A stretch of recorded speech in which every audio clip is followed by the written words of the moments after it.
الحمد لله أشهد أن لا إله إلا الله وحده لا شريك له وأشهد أن محمدا عبده ورسوله أما بعد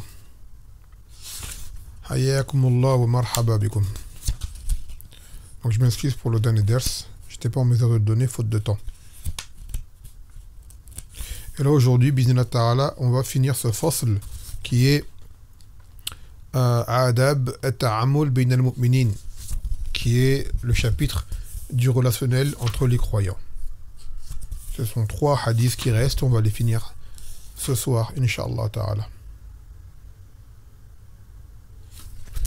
قال المؤلف حفظه الله تعالى في الحديث 18 بعد 118 من هذا الفصل 118e hadith du kitab qui est le 18e de ce fasl بعنوان النهي عن التحاسد والتباعد والتقاطع والتدابر, l'interdiction de se jalouser, de se détester, de rompre les liens et de se détourner les uns des autres.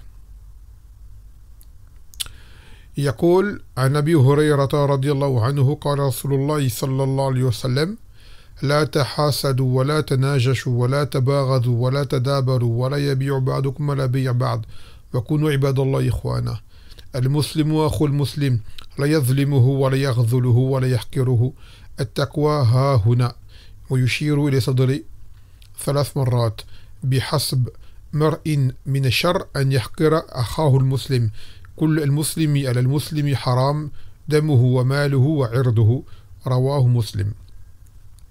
Dans ce fameux hadith, il a dit Nabi sallallahu alayhi wa sallam, ne vous jalousez pas et ne faites pas la vente en nage. Tanajush, on va en parler, Inch'Allah. Et ne vous haïssez pas et ne vous détournez pas les uns des autres. Et que aucun d'entre vous ne vende sur la vente de son frère, les uns sur les autres. Soyez des serviteurs d'Allah en toute fraternité. Que le musulman et le frère du musulman, il ne le laisse pas, il ne l'abandonne pas, il ne le méprise pas. Et que la taqwa se trouve à cet endroit-là. Et il indique sa poitrine 3 fois. Et il dit, il suffit comme mal du musulman qu'il méprise son frère musulman. Tout musulman est sacré sur tout musulman, c'est-à-dire son sang, c'est-à-dire sa vie, ses biens et son honneur. Donc là on y voit des grands droits des musulmans entre eux, à travers ce hadith, qui doivent être respectés dans l'absolu. Dans l'absolu. En premier lieu, il dit Wala tahasadu, et ne vous jalousez pas. Là, dans le sens de la jalousie, il faut savoir qu'en arabe, la jalousie, elle se dit de différentes façons. La jalousie qu'il y a d'un homme pour sa femme ou d'une femme pour son mari, ça s'appelle al-ghayra. Là, c'est une jalousie. D'accord? C'est la jalousie, on va dire, passionnelle, liée à l'amour ou liée à l'attachement. Et il y a la jalousie, on appelle le hasad en arabe, mais ce qui est voulu là dans ce hadith, c'est le fait de détester que quelqu'un ait un bien. Tu le jalouses pour ce bien qu'il a. Tu n'aimes pas qu'il ait telle chose. D'accord? Même si tu ne la veux pas pour toi, tu n'aimes pas qu'il ait telle chose. Et pire encore, que tu souhaites que cette chose, il la perde. Mathalan, un frère, Allah Azza wa Jal, lui a apporté le hifz, il mémorise bien. Le Coran, le hadith, il comprend bien. Toi, tu le jalouses. Dans quel sens? Tu n'aimes pas le voir avancer en religion et le voir s'élever. Et le voir même apprécier des gens et que les gens fassent son éloge. Tu n'aimes pas cela. Ça t'agace au fond de toi. Ça, c'est du hasad. C'est ça dans ce hadith qui est venu. Ou qu'un frère dans la dunya ouvre un commerce et que ce commerce se voit fructueux. Ça t'agace. Tu ne veux pas que le frère réussisse. Ou entre les sœurs, une sœur par exemple a un beau physique, mathalan. Et une autre sœur la voit et n'aime pas que cette sœur-là ait cette beauté. Elle voudrait par exemple qu'elle s'en les 10. Ou qu'elle voit que elle souhaiterait que cette sœur-là ne soit pas, Methalen, soit moins convoitée pour le mariage, si jamais c'est une sœur célibataire. Ou voire même, elle peut être jalouse de sa situation conjugale. D'accord? Cette sœur, elle est mariée, elle a une famille stable, elle a un époux, des enfants. L'autre sœur la jalouse pour cela. Foulana, je veux pas qu'elle ait ça. Ça l'agace de savoir que cette sœur-là, dans sa vie, elle est bien. D'accord? Ou elle est jalouse pour ses enfants. Ses enfants, par exemple, machallah, ils sont beaux, alors mabarik, ils sont intelligents, ils ont un bon comportement. Et voilà, ils sont dans la religion, ils sont sur une bonne base. Et bien, elle va être jalouse. D'accord? Elle voudra que cela cesse. Elle ne supporte pas de voir que telle sœur a ça et que elle, même si elle est là, hein, il se peut qu'elle ait encore plus d'enfants, que ses enfants soient encore mieux que les sœurs peut-être, mais elle ne veut pas que cette sœur-là ait ça. Elle ne veut pas qu'elle l'ait. Donc là, c'est ça qui est voulu par cette jalousie ici. Car cette jalousie, elle est destructrice et elle amène à contester le décret d'Allah. Si Allah a décidé qu'un tel aura telle chose, toi tu ne veux pas qu'il ait telle chose. C'est-à-dire c'est comme si tu disais que ce que Allah lui a donné, je ne veux pas qu'il lui donne. Mais qui tu es pour décider, toi? Qui es-tu pour décider ce que Allah donne ou ne donne pas? Allahumma la mu'ti lima mana'at wa la mani' lima a'tayt. Oh Allah, nul ne pourra empêcher ce que tu vas donner, tout comme nul ne pourra donner ce que tu vas empêcher. C'est Allah qui décide. Lillahi al-amru min qabl wa min ba'd. Donc cette jalousie, c'est un sentiment destructeur. Et il a été dit que la jalousie, on parle du hasad là à ce moment-là, c'est une jalousie, c'est une maladie qui est juste. Pourquoi? Car en réalité, le jaloux, c'est lui qui fait le plus de mal. Le jaloux, il est rongé matin et soir. Il n'est pas bien. Alors que celui qui est jalousé, il fait sa vie, il est naïf, il ne fait pas attention. Peut-être même que le jalousé t'aime bien. Il aime bien le jaloux. Il ne sait pas que le jaloux le jalouse. Il lui fait sourire, il lui passe salam. Il ne sait pas que l'autre, lorsqu'il le voit, il est au fond de lui, il est enragé de le voir qu'il a telle et telle chose. Donc en réalité, celui qui est jaloux ne se fait du mal qu'à lui-même. Cette jalousie-là, elle ne te fait de mal qu'à toi-même si jamais tu en es atteint. Et il a dit, chez l'islam, que toute personne a une part de jalousie en lui. Cependant, il y a ceux qui arrivent à la contenir, à la repousser, et il y a ceux qui laissent libre cours à cette jalousie. Et ceux-là sont les perdants. Donc quand tu vois que tu sens en toi cette chose-là, que tu n'aimes pas qu'un frère ait une chose, et cela te fait quelque chose dans ton nefs, fais les doigts pour lui qu'Allah le rajoute, et cela dissipera de ton cœur, Inch'Allah Ta'ala. Il faut le repousser. C'est un sentiment, il faut le repousser. Et ne pas confondre avec l'envie, al-ribda, comme on dit en arabe. C'est le fait que quelqu'un ait un bien, tu souhaites avoir la même chose que lui, sans que pour autant lui ne le perde. Ça c'est bien, c'est louable. Il a dit le Nabi sallallahu alayhi wa sallam, la hasad il est fisnatayn, qu'il n'y a pas de jalousie, et là ce qui est voulu par là, c'est le ribda, c'est l'envie, la bonne envie. À part dans deux choses. Un homme à qui Allah a accordé le Coran et qui le récite matin et soir, donc toi tu aimerais faire comme lui, et un homme à qui Allah a donné de l'argent et qui le dépense dans la vérité. Tu aimerais avoir de l'argent, non pas pour avoir une vie confortable, mais pour pouvoir faire du bien avec, comme le fait un tel. Comme étaient les Sahaba. Les Sahaba enviaient, les Sahaba pauvres enviaient les riches du fait qu'ils pouvaient dépenser de leurs biens. Et qu'eux, on était privés de cette adoration et de ce mérite. C'est tout. Pas parce que tu as une plus belle maison, une plus belle monture, ou non. Parce qu'un tel avec son argent peut faire plus de bien que moi je ne peux pas faire. Ça c'est ribda, c'est une bonne envie celle-ci, qui amène à se concurrencer dans le bien. Il a dit là, tanajashu. El tanajouch, c'est une vente, ça veut dire que toi, par exemple, tu es un frère, tu vends une marchandise, et tu as un complice. Et tu as un complice qui passe, et qui dit, il te demande combien tu vends telle chose. Toi tu lui dis par exemple, je la vends 50 €. Il dit, moi, je te l'achète pour 55 €. Comme ça, quand un troisième passe, il entend 55 €, il se dit que cette chose-là, elle est vraiment bien. Donc, il va dire, moi, je te l'achète 66 €. En fait, tu fais monter le prix en trichant. Donc, en faisant cela, tu trompes l'acheteur. C'est-à-dire que là, le vendeur et l'autre sont complices pour lever le prix pour qu'une troisième ou quatrième ou cinquième personne externe à leur relation ne soit pas au courant et vienne pour acheter la marchandise à un prix plus haut. Donc, cela amène à de la rancœur entre nous, parce que si par exemple demain la personne sait quel est le vrai prix de cette marchandise-là qu'elle s'est fait avoir, elle va t'en vouloir. Et ça va amener à une division, ça va amener à entacher les relations.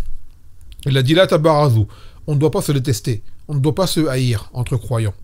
Après, il y a des cas où cela doit être demandé, par exemple pour des gens de la bid'a, ou des gens de la perversion, D'accord? Des gens du mal, c'est autre chose. Mais quoi qu'il en soit, il y a une limite à ne pas dépasser tant que la personne reste un croyant. Tu ne vas pas détester un croyant pervers comme tu vas détester un kafir, même si il fait du bien. Ils ne sont pas égaux. D'accord? Même le pire des croyants sera meilleur que le meilleur des kuffars. Toujours. La tadabaru, c'est le fait de ne pas de se tourner le dos, de se détourner les uns des autres. Ça, c'est une chose qui est interdite. Wala yabi' ba'dukum ala bay' ba'd, que aucun d'entre vous ne vende afwan sur la vente de son frère. À titre d'exemple, comme on disait tout à l'heure, tu vendais une marchandise. On dit que tu la vends à 50 €. Et tu as conclu un accord avec un client. Et de là, un autre frère passe et dit, moi, cette marchandise, je la vends à 45 € si tu veux. Je l'ai moins cher. Alors que les deux, là, sont déjà en accord. Toi, tu viens et tu fais... fais entrave à leur accord pour pouvoir, comme on dit, c'est quoi le mot déjà? Soudoyer cette personne, ce client qui va acheter. Donc, est-ce que tu amènes à faire cela? Tu causes de la rancœur dans le cœur de ton frère. Et pareil, dans ce hadith, il a dit, Nabi sallallahu alayhi wa sallam, la yahtub ahadukum ala khidbat akhi, que aucun d'entre vous ne vienne faire une khidba à une femme qui a déjà été demandée en mariage par son frère. Si une sœur a été demandée en mariage et une khidba qui a été faite, et qu'il n'y a pas eu encore de réponse, il n'y a eu ni oui ni non, tu ne peux pas venir et la demander en mariage également, tant qu'elle ne s'est pas décidée. Si elle dit non, alors tu peux. Et pire encore si elle dit oui. Elle dit oui, et toi tu viens, tu dis, bah, moi je me marie aussi avec toi, je te propose en mar, le double de l'autre, kaza et kaza. Ça c'est pire encore. Quand une sœur elle est martouba, c'est-à-dire elle est demandée en mariage, il y a eu la khidba, ils sont vus, ils sont en accord, personne ne doit venir pour essayer de la détourner vers lui. Ce n'est pas permis. D'accord? Et si jamais la sœur n'est pas intéressée, elle dit non au premier, et après, si elle est intéressée par le deuxième, là elle y va. Ah, mais elle est... je sais pas, je vais voir ce que l'autre me propose. Non. Ça marche pas comme ça. Là, c'est pas un commerce. Pour aller vers quelqu'un d'autre alors que t'es martouba, tu dois d'abord dire non au premier khatib pour aller vers le deuxième, au troisième, au quatrième. Après, il dit wa kunu ibadallah ikhwana, qu'on doit être des serviteurs d'Allah en toute fraternité. Et là, c'est la fraternité religieuse. Comme qala ta'ala, innamal mu'minuna ikhwa, que les croyants, seuls les croyants sont des frères. Al-muslim akhul muslim, le muslim le frère du muslim. La yazlimuhu, il ne le laisse pas. Il ne le fait pas subir d'injustice. La yarzuluhu, il ne l'abandonne pas. Lorsque ton frère est dans le besoin que tu es en mesure de pouvoir le soutenir, tu dois alors agir. Il a dit Nabi sallallahu alayhi wa sallam, unsur akhak mazluman, zaliman ou mazluman. Secours ton frère, qu'il soit lésé ou qu'il soit injuste. Et l'injuste, comment est-ce qu'on le secourt? En l'empêchant d'agir dans son zulm. Wa la yahkiruhu. Tahkir, c'est le fait de mépriser quelqu'un. D'accord? De le mépriser. Ça veut dire, tu le mets plus bas que terre. Et ça, les gens qui sont méprisants sont les gens qui sont hautains et orgueilleux, à la base. Et ne pas confondre entre mépriser quelqu'un et corriger quelqu'un. Car tu as des gens, quand tu les corriges, ils te disent, tu me méprises. Je dis, non, je te rappelle. C'est souvent arrivé. Des gens qui veulent prendre une place qui n'est pas la leur, et quand tu leur rappelles la chose, ils disent, tu me méprises. Tu vois, ça veut dire, ces gens-là, ce n'est pas du mépris. Ça s'appelle ta'dib, tu les corriges. Pour le faire comprendre, Akhi ou Urti, reste à ta place. Tu rentres dans une chose qui n'est pas de ton ressort. Donc à ce moment-là, la personne, il faut lui rappeler cela. Et ce n'est pas du mépris de dire aux gens qui restent à leur place. Même c'est de la justesse. Et c'est la nasiha. يقول والتقوى هاؤنا يشير إلى صدري 3 مرات. Il dit la taqwa, elle est là, en montrant sa poitrine. Et la taqwa, c'est pris de l'ewikaya et c'est le sens de protection. C'est que tu te protèges de la colère d'Allah Azza wa Jal et de son châtiment. Et la taqwa, c'est comme elle commence par le cœur. C'est-à-dire, si ton cœur est empli de taqwa, cela va forcément se refléter à travers tes actes et tes paroles. C'est obligatoire.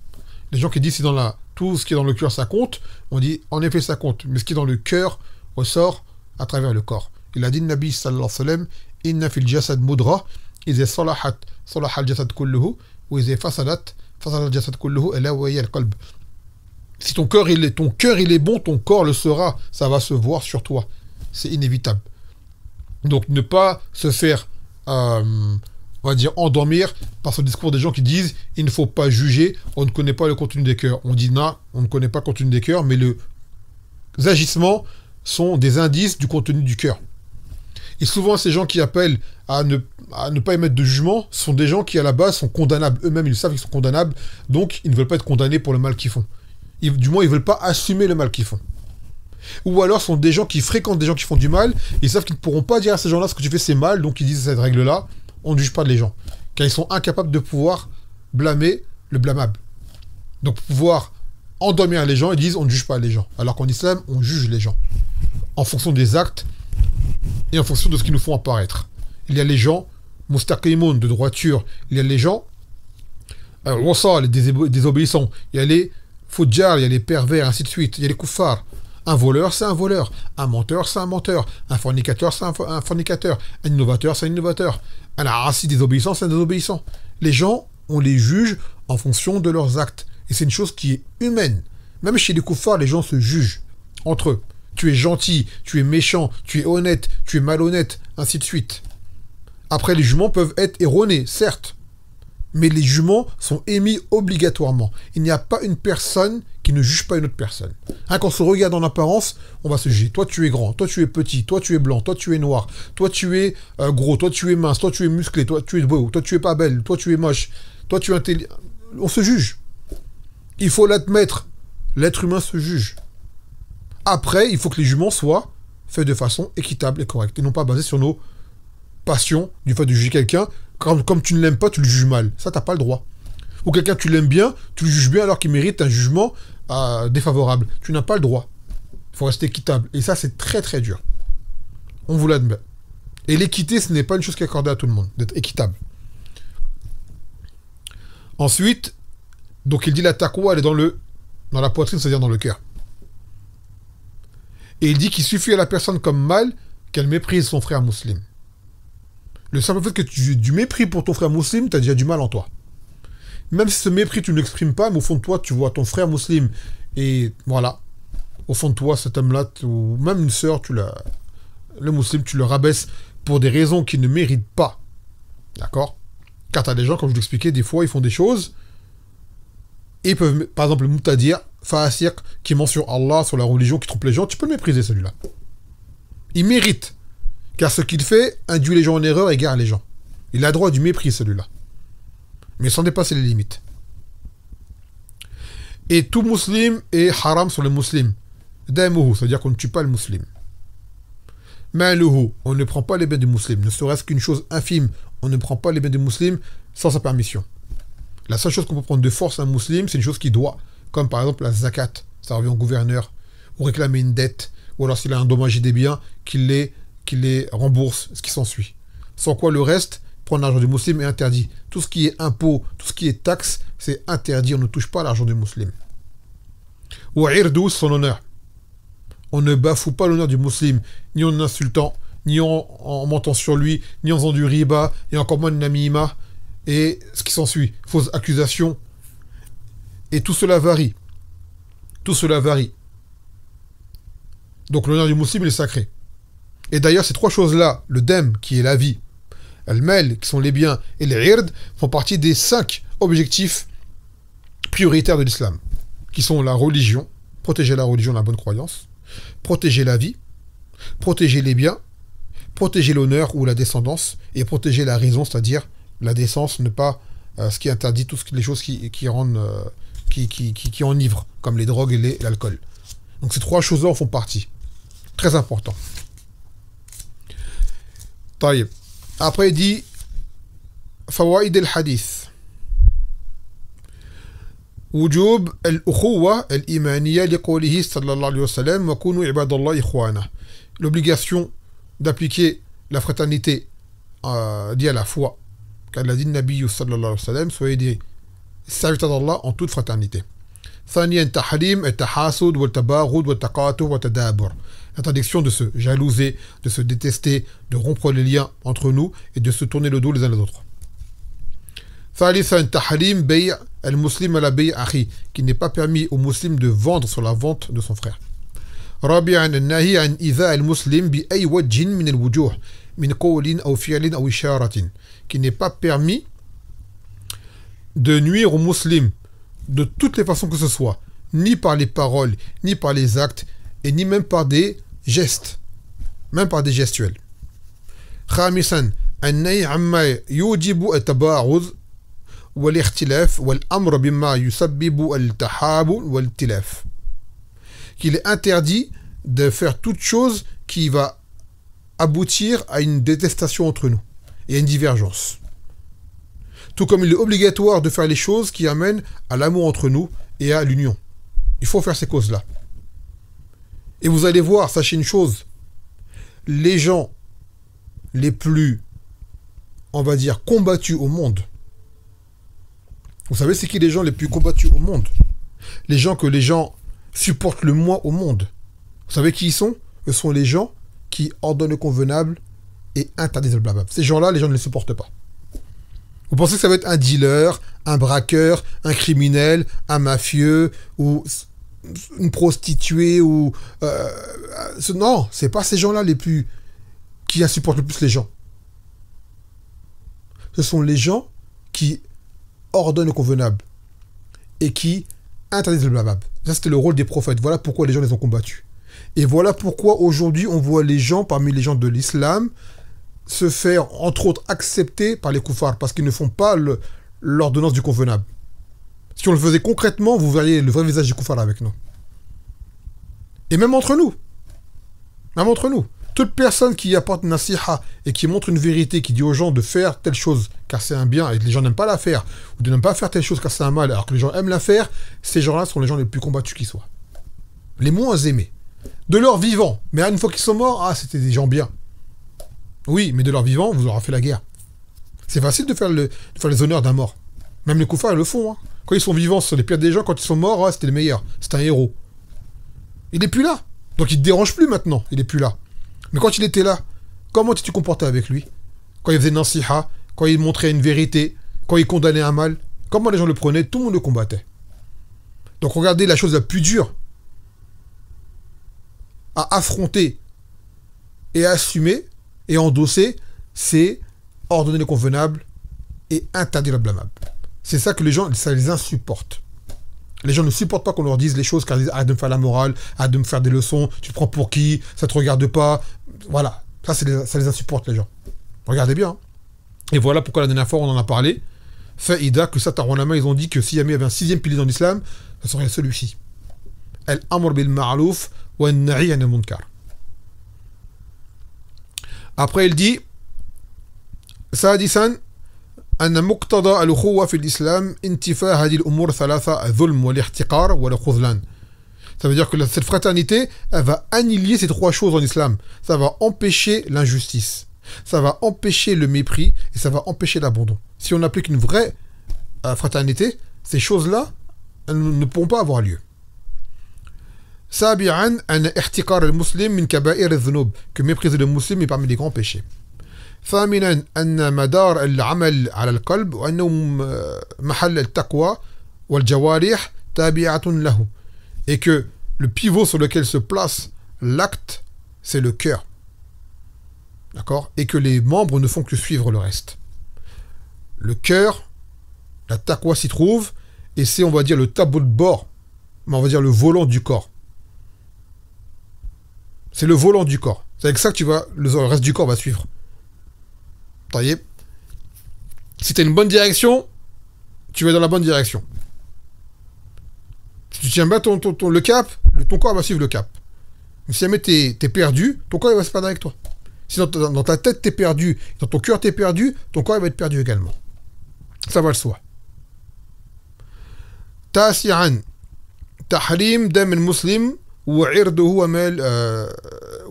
وماله إلا بحق, qu'il est interdit de toucher à la vie du musulman, même de le blesser, à son intégrité physique, à son honneur et à ses biens, à part dans un cas légitime, comme dans les sentences établies par le gouverneur. عاشرا وجوب نصرة المسلم لأخيه إذا استعان به في دفع ظالم ونحوه إذا أمكنه ولم يكن له عذر شرعي, qu'il est obligatoire de secourir son frère lorsque celui-ci demande de l'aide pour repousser un injuste, ou tant qu'il le peut, d'accord, et tant qu'il n'y a pas une, on va dire, une chose qui le dispense d'agir de la sorte. C'est-à-dire qu'il est en mesure d'agir et qu'il a besoin de lui, il doit agir dans la mesure du possible. طيب. ثم قال الحديث التاسع عشر بعد المئة والتاسع عشر من هذا الفصل. L'interdiction عفوا النهي عن التهاجر لغير مصلحة شرعية. L'interdiction de se boycotter sans raison valable, légiférée. يقول النبي أيوب الأنصاري رضي الله عنه أن رسول الله صلى الله عليه وسلم قال لا يحل لمسلم أن يحجر أخاه فوق 3 ليال يلتقيان فيعرض هذا ويعرض هذا وخيرهما الذي بدأ بالسلام متفق عليه. Donc il a dit Nabi sallallahu alayhi wa sallam selon Abu Ayyub al-Ansari qu'il n'est pas permis aux musulmans de faire le hajr à son frère, c'est-à-dire le boycotter plus de 3 jours. C'est-à-dire les deux se rencontrent et pourtant ils se détournent l'un de l'autre. Et le meilleur des deux est celui qui va commencer à passer le salam. Celui qui fera le premier pas, comme on dit. C'est lui le meilleur des deux. Donc le rapporteur c'est Abu Ayyub al-Ansari. Il s'appelle Khalid ibn Zayd. Et Zayd ibn Khalid, vous savez c'est qui? L'inverse. Zayd ibn Khalid, c'est Abu Salama. Donc Khalid ibn Zayd, c'est Abu Ayyub al-Ansari. Et Zayd ibn Khalid, c'est Abu Salama. Et c'était un Ansari, comme le dit son nom. Et il était un grand parmi son peuple. Et il est le premier chez qui le prophète Mohammed sallallahu alayhi wa sallam a été accueilli lors de sa descente à Al-Medina dans la Hijra. Quand il a quitté Mecca pour faire la Hijra, le Nabi sallallahu alayhi wa sallam, il est arrivé à Al-Medina. Le premier qu'il a accueilli chez lui, avant que le prophète n'ait une demeure à lui ou autre, c'est Abu Ayyub. Il l'a ramené chez lui, c'était à son honneur. Et il était parmi ceux qui ont contribué à construire le Masjid al-Nabawi. Il a participé à toutes les batailles de Badr jusqu'à la fin, même après la mort du Nabi sallallahu alayhi wa sallam, lors des conquêtes des jours de l'islam. Et il est mort lors du Khilafa de Muawiyah. Et il a rapporté à peu près 55 hadiths. À peu près 55 hadiths. Donc il dit لا يحل لمسلم أن يحجر أخاه فوق 3 ليال, qui n'est pas permis aux musulmans de boycotter son frère plus de 3 jours. On va dire plutôt plus de 3 nuits. Al-hajr huwa at-tark. Le hajr, ce qu'on appelle le hajr, c'est le fait de délaisser. C'est un boycott. Ça veut dire que le musulman, tu ne lui adresses plus la parole. Tu ne passes pas le salam. Tu ne parles plus avec lui. En français, on peut dire on se boude, on se fait la tête, ce genre de choses. Ça veut dire que ce sont des situations à laquelle nous sommes amenés de connaître qu'il y ait des khilaf entre nous, des désaccords entre nous, des disputes entre nous, des querelles entre nous.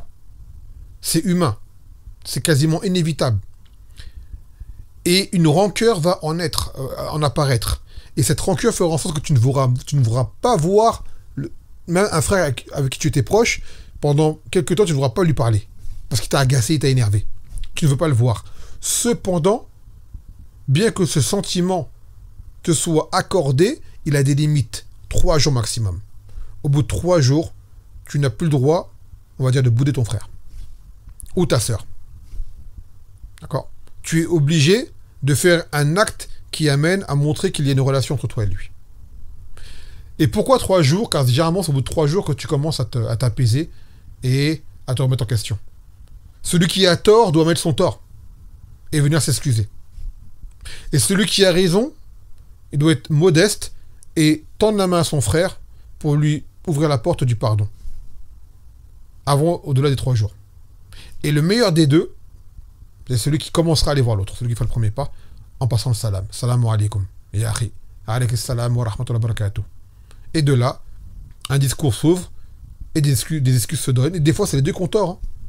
Les deux sont mis en désaccord pour une chose futile, qui n'en vaut pas la peine, ou un malentendu, ce qui est souvent le cas, ou alors une mas'ala qui ne méritait pas d'en arriver là. Un désaccord qui a été, on va dire, amplifié, qui ne méritait pas d'en arriver au stade du boycott. Et ainsi de suite. Donc tu as 3 jours pour pouvoir te réconcilier avec ton frère. Maintenant, il y a des cas particuliers, comme le boycott, par exemple, du Mubtadir, l'innovateur. Alors lui, tu peux le boycotter, lui c'est à vie, tant qu'il ne fait pas une tauba. Et ce boycott, il est pour différentes raisons.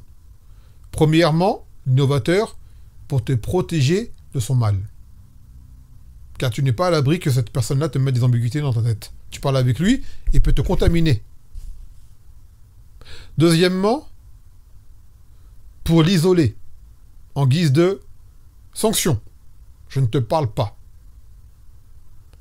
Pour montrer que tu ne suis pas d'accord avec lui et tu ne veux même pas parler avec lui. D'accord? Et c'est un ta'dib. C'est également une éducation pour lui pour qu'il se corrige. Il se remet en question. Car être boycotté, c'est dur pour le nefs. C'est très dur. Que personne ne te parle, tout le monde te voit, se détourne de toi. Les Sahaba, lorsqu'ils étaient boycottés, les 3, donc Ka'b bin Malik et ses 2 compagnons, l'un des 2 pleurait. À tel point que celui qui est boycotté, il lui est permis de faire la salat chez lui, de ne pas sortir pour la jama'a. Tellement c'est dur pour le nefs. Quoi qu'il en soit, le mubtadir, il faut le boycotter. Et bien sûr, tant que ce boycott n'arrive pas à un mal plus grand. Car des fois, un boycott d'un mubtadir peut être mal interprété par les awam qui ne comprennent pas et ça va amener à ce que le mubtadir soit celui qui soit vu comme étant la victime et toi le fautif. Donc on va dire ça va se retourner contre toi. Donc il faut être intelligent. À quel moment le faire ou ne pas le faire. Et également le pervers. D'accord? Le pervers. Et de là, vous voyez des gens, alors qu'on est censé boycotter le pervers et autres, aller faire des lives avec des pervers. Discuter de façon respectueuse avec des grands pervers. Ça, c'est une chose qui est rajib. C'est une chose qui est rajib. Des gens dont le mal est apparent, qu'on doit condamner et qu'on doit réprimander, des gens veulent débattre avec eux. Sous prétexte d'appeler à l'islam. Alors que l'islam, justement, comment tu y appelles en l'appliquant? Et comment tu l'appliques, ces gens-là, tu les mets de côté, tu les boycottes. Les gens du façade, les gens du mal, les gens de la corruption. Donc dans ces moments-là, il est permis de boycotter. D'accord? Cependant, quand il n'y a pas de raison shari'iyya qui implique cette obligation, cela ne doit pas aller au-delà de 3 jours. Et le salam, c'est une cause qui permet de répandre l'amour. Alors que le mubtadir, on ne doit pas l'aimer. Et quand je ne dois pas l'aimer, on se comprend bien, c'est d'un amour que l'on va accorder aux gens du bien. Après, ça reste un musulman, avec ses droits, certains droits, on va dire, mais quoi qu'il en soit, on ne doit pas lui montrer le marque d'amour. Et ça revient à ce qu'on disait tout à l'heure. C'est une condamnation du blâmable. Son mal, on le condamne. Et parmi les causes qu'il y a, réfuter son erreur, mettre les gens en garde contre lui et le boycotter. Et le boycotter. Et si au moins ça ne lui sert pas à lui, on espère que ce sera une cause pour préserver les gens qui ne soient pas contaminés par son mal. Et vous voyez que celui qui appelle à un boycott légiféré, eh ben les gens vont pas l'aimer. Ouais, tu fais la division, ouais, t'es orgueilleux, ouais, pourquoi tu parles pas à ton frère? Parce que cette personne-là, le jugement religieux sur lui qui s'applique, c'est le hajj, c'est le boycott. Que ça te plaise ou non. Mais comme les gens sont très dans les sentiments, d'accord, et les émotions, eh ben ils comprennent pas ce genre de jugement. Par contre, quand tu les mets en colère, là, ils vont te boycotter. Pour les choses de la dunya, ils vont te boycotter. Mais quand c'est le djinn, non. On est tous frères. Tout le monde, il est beau, il est gentil. Alors que ce n'est pas le cas. يقول, donc ce qu'il faut retenir, bon ça vient dans le fawaïd, Inch'Allah. يقول فوائد الحديث تحريم حجر المسلم لأخيه فوق 3 أيام, qu'il est interdit de boycotter le musulman au-delà de 3 jours. Et c'est valable entre hommes et entre femmes. C'est-à-dire les sœurs entre elles et les hommes entre eux. ثانيا جواز حجر المسلم لأخيه في 3 أيام وأقل ويذهب فيها ما في نفسه عليه. Donc il est permis de moins de 3 jours de boycotter quelqu'un. D'accord? Tu le boudes, tu laisses le temps que cette rancœur se dissipe, et pas au-delà de 3 jours. ثالثا النهي عن الهجران فوق 3 أيام إنما هو فيما هجر لحظ نفسه ومعايش الدنيا وما أهل البدع ونحوهم فهجرهم دائمة. Et comme on vient d'expliquer, le fait de boycotter moins de 3 jours, cela c'est pour les gens les choses de la dunya, d'accord, et autres. Quant au mubtadir, tu le boycottes à tout jamais. Du moins, juste à ce qu'il se repente de sa bid'a. وقلما تجد من يتوب عن بدعته. وكما قال النبي صلى الله عليه وسلم حجبت التوبة على المبتدع حتى يتوب بدعته. Et tu verras rarement un mubtadir, un innovateur, se repentir de sa bid'a. C'est rare de chez rare. Ça arrive, mais c'est très rare. رابعا أن الحج يزول بالسلام. Et que le hajj, quand tu boycottes quelqu'un, à quel moment on considère qu'il est annulé? En lui passant le salam. خامسا أن الذي يبدأ بالسلام هو خير الملتقيين لأنه أقرب إلى التواضع وأنسب إلى الصفاء وحسن الخلق. Donc celui qui commence, qui fait le premier pas, c'est le meilleur des deux, car il est plus proche de la modestie, de l'humilité, et il lui a un comportement plus proche de ce qui amène à l'union et au bon comportement. سادسا أنه يجب على المسلمين أن يقوموا بما يوجب المودة والمحبة وهو إفشاء السلام. Et qu'il est obligatoire aux musulmans de faire les causes qui amènent à répandre l'amour et l'affection et l'union entre nous. Et parmi ces causes-là, il y a le fait de répandre le salam, de se passer le salam. Et là, on va finir par ce 3e hadith. On va finir ce fasl, bi'idhnillah ta'ala.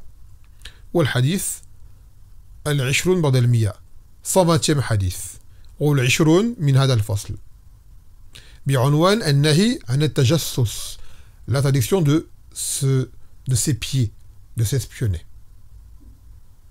يقول عن ابن عباس رضي الله عنه عن النبي صلى الله عليه وسلم قال من تحلم بحلم لم يره كلف بأن يعقد بين شعيرتين ولن يفعل ومن استمع إلى حديث قوم وهم له كارهون أي عفوا يفرون منه صب في أذني الأونك يوم القيامة ومن صور صورة عذب وكلف أن ينفخ فيها وليس بالنافخ رواه مسلم عفوا البخاري. Il dit, le Nabi sallallahu alayhi wa sallam, que celui qui prétend avoir vu un rêve alors qu'il n'a rien vu, lui il sera ordonné de lier, c'est-à-dire de nouer entre 2 grains d'orge, il en sera capable. Celui qui écoute une discussion, d'accord, à l'insu des gens, alors qu'ils ne souhaitent pas qu'il entende, alors voire pire, il s'éloigne de lui et qui vient quand même écouter, d'accord, lui, il lui sera versé du plomb fondu dans les oreilles, Yom al-Qiyamah. Et celui qui façonne une image, il sera châtié, il lui sera imposé d'y insuffler la vie, alors qu'il sera incapable. Yom al-Qiyamah. Donc là, en premier lieu, celui qui dit avoir vu en rêve telle et telle chose, alors qu'il n'a rien vu du tout. Lui, son châtiment, car c'est un mensonge, une tromperie, car des fois les rêves, quand c'est un rêve qui vient d'Allah Azza wa Jal, on peut en déduire des sagesses, on peut en déduire des enseignements, et on peut même avoir des choses qui sont prémonitoires. D'accord? Les rêves sont une branche de la prophétie. Les rêves qui viennent d'Allah Azza wa Jal sont une branche de la prophétie, ils ont un sens. Ils ont une signification. Et ils ont une interprétation. D'accord? Donc celui qui prétend avoir vu un rêve alors qu'il ne l'a pas vu, cette personne-là est une personne qui est mauvaise. Et que lui, son châtiment sera que Yom al-Qiyamah, on lui donnera 2 grains d'orge et demandera de faire un autre entre les 2. Chose qui est impossible. Un grain d'orge, c'est la taille d'un grain de riz à peu près. Essaie de prendre 2 grains de riz et de faire un autre les 2. Tu ne peux pas. Qu'il soit cru ou qu'il soit cuit, tu ne peux pas le faire. Donc ça veut dire qu'il sera châtié par cette chose-là. Après le shahid du hadith, celui qui écoute des gens qui discutent ou qui disent des choses alors que eux ne souhaitent pas qu'il écoute ce qu'il dit, ou voire même s'éloigne de lui, alors que lui vient pour écouter, et c'est ça, il vient pour espionner en fait, alors celui-là, dans ses oreilles, il sera versé du plomb fondu, yawm al-qiyamah. Car c'est vraiment un comportement indécent et incorrect. Des gens parlent entre eux, deux frères, deux sœurs, trois frères, trois sœurs, quoi qu'il en soit, ils parlent d'une discussion qui ne te regarde pas. Ils veulent que ce soit un secret entre eux. Toi, tu viens, comme on dit, mettre ton nez là-dedans, alors qu'ils ne veulent pas que tu entendes. C'est vraiment incommode. Ou alors, tu as des gens, moi, c'est mon cas à moi, à travers ces doulos, à travers ce canal. Il y a des gens, je ne souhaite pas leur présence. D'accord? Il y a des gens, et ils savent très bien qui ils sont. Je ne souhaite pas leur présence. Donc ce n'est pas la peine qu'ils viennent cacher pour m'écouter, ou envoyer des émissaires pour écouter ce que j'ai à dire, pour ensuite faire leur façade. Car à la base, si j'ai une personne mauvaise qui dit des choses mauvaises, alors ne viens pas m'écouter. C'est aussi simple que ça. Si mon discours ne te plaît pas, d'accord, ce que j'ai à dire ne te plaît pas, eh ben passe ton chemin et fais ta vie, va écouter des gens dont le discours te plaît. Mais venir m'écouter pour me critiquer derrière, ça, je le dis, mes doulos ne sont pas... je ne souhaite pas que mes doulos soient accessibles à ce genre de personnes.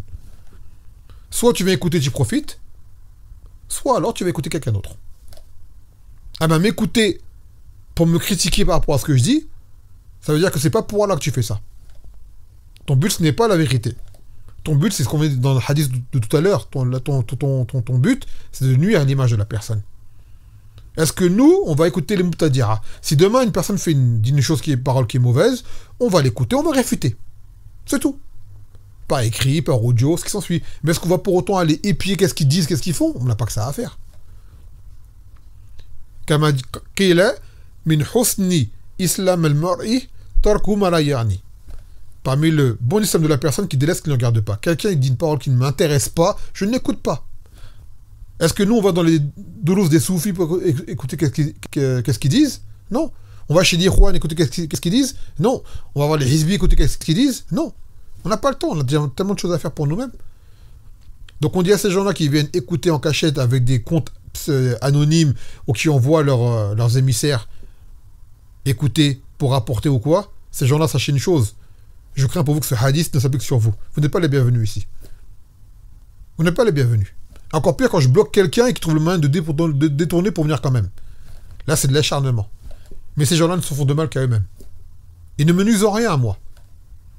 Mais qu'ils sachent que cette menace plane sur eux. Vous n'êtes pas les bienvenus ici. Ne vient ici qu'une personne qui veut apprendre et profiter. Si jamais on va dire, le contenu lui plaît, il se peut que les gens préfèrent l'ossoub de notre frère qui fait des doulos, il n'y a pas de problème. On peut diversifier. D'accord? Tu préfères un tel comment il explique ou un tel comment il est, il n'y a pas de problème. Le discours, le minhaj est le même. Mais quelqu'un qui vient écouter pour prendre des informations pour les critiquer ou quoi, celui-là n'est pas le bienvenu. Qu'il le sache. Et qu'elle le sache. طيب. ثم قال ومن صور صورة عذب وكلف أن ينفخ فيها وليس بنافخ.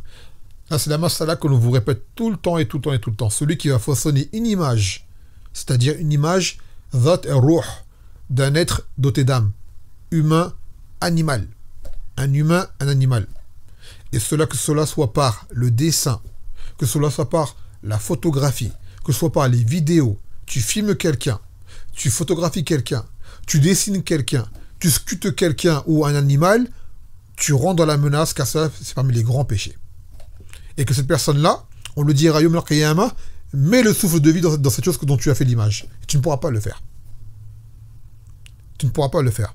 وقال النبي صلى الله عليه وسلم كل مصور في النار يجعل الله له بكل صورة صورها نفسا فيتعذب به في جهنم. Que toute personne qui fasse une image sera au feu. Et que pour chaque image, Allah Azza wa Jal fera que Allah donnera une âme à chaque image que cette personne-là aura façonnée, par laquelle il sera châtié dans le feu de l'enfer. وقال النبي صلى الله عليه وسلم لا يدخل الملائكة بيتا في كلب وراء سورة, que les anges n'entrent pas dans une maison dans laquelle il y a des images et un chien.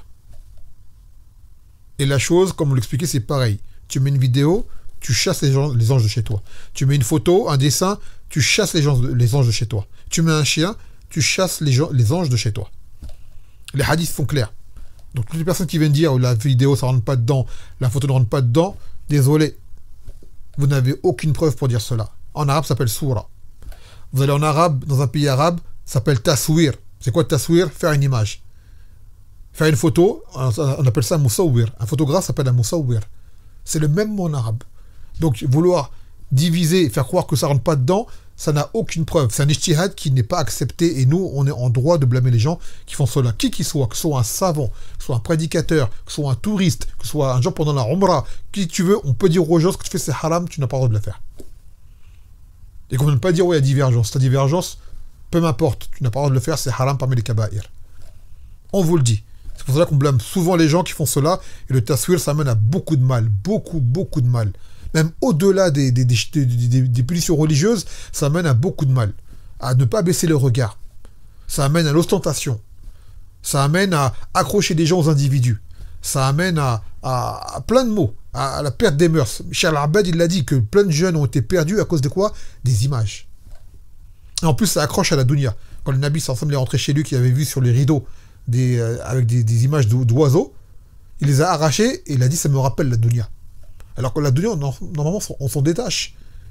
On s'en éloigne. Et nous, aujourd'hui, on met sur notre téléphone la photo du petit. Bah oui, tu vas t'accrocher à la dunya, tu mets de la photo de ton fils sur ton téléphone portable. Bah là, tu es à l'opposé de l'enseignement du Nabi sallallahu alayhi wa sallam qui a déchiré des rideaux pour des oiseaux. Tuzakirni bid dunya. Alors que la dunya, on doit s'en détacher, être prêt à partir à n'importe quel moment. Et affronter où nous partir, où voir les gens partir. Et toi, tu mets les photos de ton enfant partout, sur les murs, dans ton téléphone, photos souvenirs. Souvenirs de quoi? De la dunya? Tu t'accroches à la dunya. Tu ne seras pas prêt le jour où il faudra être prêt? Tu ne pourras pas être prêt. Tu seras accroché, lié à cette dunya-là. Le jour où il faudra faire un délaissement ou quoi, tu ne pourras pas le faire. Pourquoi? Rien que par ces images-là, ces vidéos, tu seras accroché à tes souvenirs. À la dunya. Il y a plein de sagesse à délaisser le taswir. Plein de sagesse. Plein. Et la première, c'est que cela est un droit d'Allah Azza wa Jal. Le taswir à la kharq, c'est une création. Il a dit le Nabi sallallahu alayhi wa sallam. Que tu mettes l'attention de vouloir faire comme Allah ou pas, Allah a jugé que ton acte c'est une création. Et le khaliq, le mutlaq, c'est Allah subhanahu wa ta'ala. طيب. فوائد الحديث. أولا تحريم الكذب في الأحلام. بأن يقول رأيت في المنام كذا وكذا وهو كاذب والنوم من الكبائر. L'interdiction de mentir dans les rêves, de dire j'ai rêvé de telle et telle chose alors que tu n'as rien vu. Ça c'est parmi les grands péchés. Encore pire ceux qui prétendent qu'ils ont vu le prophète Mohammed sallallahu alayhi wa sallam. Il y en a plein des comme ça, des beaux parleurs. Pour se faire passer pour des awliya, des gens pieux, des gens proches d'Allah Azza wa Jal, disent moi j'ai vu le prophète alors qu'il n'a rien vu du tout. On t'a trouvé il a vu un shaitan, parce qu'il va dire shaitan ne prend pas mon apparence. Mais qui te dit que c'est le prophète que tu as vu, que c'est pas un shaitan que tu as vu? Qu'est-ce que tu en sais? Comment vas-tu distinguer? Tu ne le sais pas. ثانيا النهي عن التجسس وسوء الظن والبحث عن بواطن أمور الناس. L'interdiction d'épier les gens et de penser du mal des gens et de chercher leurs secrets. Et celui qui cherche les secrets des gens, lui-même, Allah Azza wa Jal va dévoiler ses propres secrets aux autres. ثالثا أن التجسس على المسلمين وتتبع عوراتهم من الكبائر. Et que espionner les musulmans et de chercher leurs choses intimes parmi les grands péchés. Et pareil, d'envoyer des gens dans les mosquées pour surveiller ce que les musulmans y font. Et encore pire pour le rapporter aux kuffar. Et encore pire pour nuire à une da'wa ou autre à l'islam. Parce qu'aujourd'hui, les kuffar, quand ils envoient des gens dans les mosquées pour espionner, ils envoient qui? Ils envoient des musulmans, hein. Ils ne vont pas envoyer... Ils savent très bien qu'il faut que la personne se fonde dans la masse. Donc ça va être quoi? Ça va être un musulman.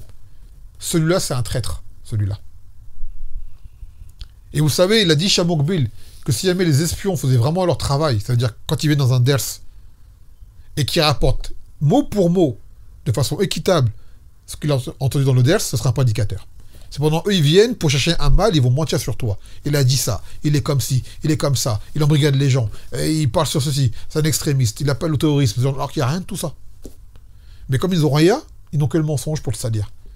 Et après, la mosquée, on la ferme, ou alors on interdit de faire la khutbah, ou il n'est pas imam, ou on ferme ses durus, ou ainsi de suite. Fichier S et ce qui s'ensuit. Pourquoi? Pour empêcher que la parole d'Allah Azza wa Jal soit propagée. Et quoi qu'il fasse, la da'wah se fera de toute façon, sachez-le. Ils peuvent fermer la bouche, ou tenter de fermer la bouche à plein de prédicateurs, empêcher les savants de venir. Il a dit, le Nabi sallallahu alayhi wa sallam, Al-Islam ya'alu wa la yu'ala alayhi, que l'islam va dominer, ne sera jamais dominé. Et plus ils feront en sorte de faire taire l'islam, et plus l'islam se fera connaître. Quoi qu'il fasse. ثم قال خامسا أن الجزاء من جنس العمل لأن الجناية كانت للأذن فناسب أن تكون العقوبة لها. Et que la rétribution est en fonction de l'action.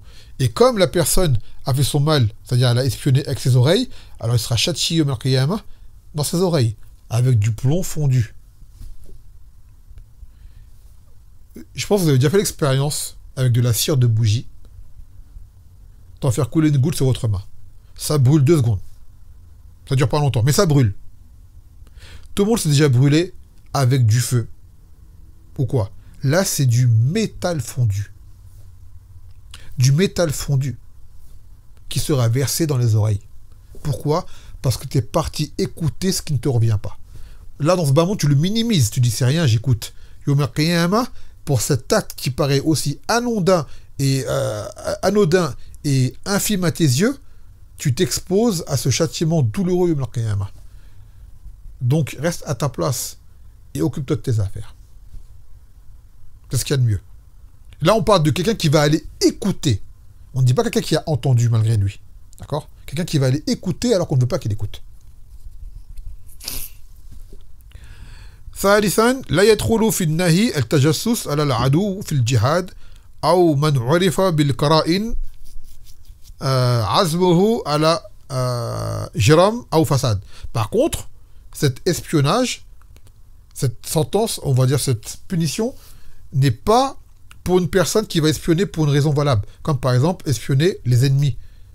Par exemple, les gouverneurs des musulmans, ils envoient des gens pour espionner les koufars. Qu'est-ce qu'ils disent? Qu'est-ce qu'ils font? Ou alors, même espionner un mesjid dont on craint du mal. Des gens qui appellent à des idéologies qui sont dangereuses. Il n'y a pas de mal également à le faire. Ou quelqu'un, on sait qu'il va faire du mal. Le surveiller. Ça, c'est parmi les causes de... ça, c'est pour une maslaha, c'est autre chose. D'accord? Mais ça, généralement, c'est fait par des gens d'autorité. Des gens de pouvoir. Pas par n'importe qui. Donc là, ça rentre pas là-dedans. سابعا تحريم تصوير ذوات الأرواح سواء كان لها ذل أو لم يكن وهو من كبائر الذنوب لأنه مضاهى لخلق الله. Et il a dit l'interdiction justement de façonner des images dotées d'âme. Que cela soit des choses tridimensionnelles, bidimensionnelles, ou c'est-à-dire que ce n'est pas valable que pour les statues. Il y a des gens qui ont dit que c'est que pour les statues. Non. Ce n'est pas que pour les statues, c'est valable pour les images. Car il a dit, Nabi sallallahu alayhi wa sallam à Ali ibn Abi Talib, la tadar suratan il est amasta. Ne laisse pas une image sans l'effacer. Il n'a pas dit sans la casser. Il a dit sans l'effacer. Donc ce n'est pas que pour les statues. C'est valable même pour les images bidimensionnelles sur les murs, sur toutes les surfaces planes ou autres, comme les photos, comme les dessins, comme les fresques, ce qui s'ensuit. Tout cela n'est pas permis. Et également, cela est une tentative de concurrence dans la création d'Allah Azza wa Jal. Que tu le veuilles ou non, que tu aies une intention ou non, Allah Azza wa Jal a jugé cela comme étant mudaha bi khalqihi. Wa hadha ma yajuz. Non. Donc là, on a fini ce fasl avec ces 3 hadiths. Et vendredi, bismillah ta'ala, on entrera dans le 7e chapitre qui est Ash-Shama'il, Wad-Dala'il, Wal-Khasa'is. Des choses qui sont propres au Nabi sallallahu alayhi wa sallam parmi ses caractéristiques et parmi ses particularités et des preuves de sa prophétie. Naktafi biyad al-qadr fa subhanaka wa bihamdik لا إله إلا أنت أستغفرك وأتوب إليك والسلام عليكم ورحمة الله وبركاته